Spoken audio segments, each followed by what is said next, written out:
का कहियो यार, हमर माले छोड़ के ससुराल चले गेलो। जिंदगी तो बर्बाद हो गेलो। की करमी, सब दुख बाटे के नहीं है। चल तू अपन गाना सुना दियो। का सुनियो, थोड़ा बहुत तो गईबे करे।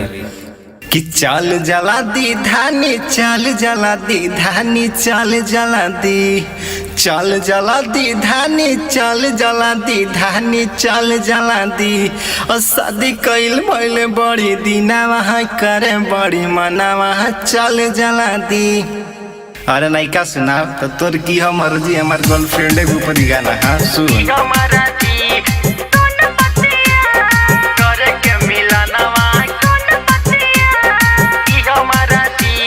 की हमारा जी गे तर, की हमारा जी गे तर, की हमारा जी, की हमारा जी गे तर, की हमारा जी गे तर, की हमारा जी। और रोज रोज करही बहानावा, उठावही नहीं फोनावा, की हमारा जी।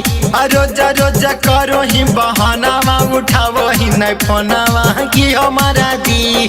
सुन बतिया रे तू, सुन बतिया रे तू, सुन बतिया, सुन बतिया रे तू, सुन बतिया रे तू, सुन बतिया। हरे संगवे में हले मोर बहुनवा, उठैलियो न फोनवा, सुन बतिया। हरे संगवे में हले मोर सजनवा, उठैलियो न फोनवा, सुन बतिया। की हमारा जी, सुन बतिया, की हमारा जी, सुन बतिया, करे के मिलनवा। सुन बतिया। हाँ, शादी के पहले कुछ होले नहीं डर रे। कहिया या बोही तू बोल नहीं हार गे, बोल बोल बोल बोल बोल नहीं हार गे। हाँ, शादी के पहले कुछ होले नहीं डर रे।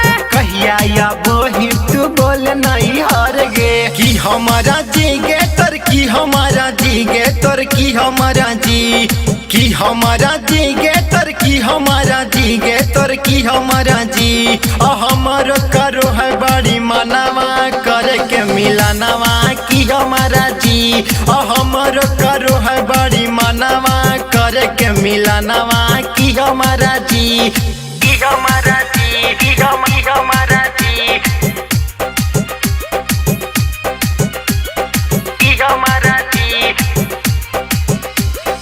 ए दीना शिल्पा नहीं होबो हो बात गे। अरे रखे सोबर कुछ दिन करबो मुलाकात रे, करबो मुलाकात रे, करबो मुलाकात रे। ए दीना अंजलि नहीं होबो हो बात गे। अरे रखे सोबर कुछ दिन करबो मुलाकात रे। की हमारा जी गे तर, की हमारा जी गे तर, की हमारा जी, की हमारा जी गे तर, की हमारा जी गे तर, की हमारा जी।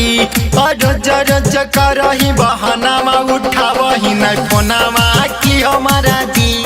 और रोज रोज करही बहानावा, उठावही नहीं फोनावा, की हमारा जी।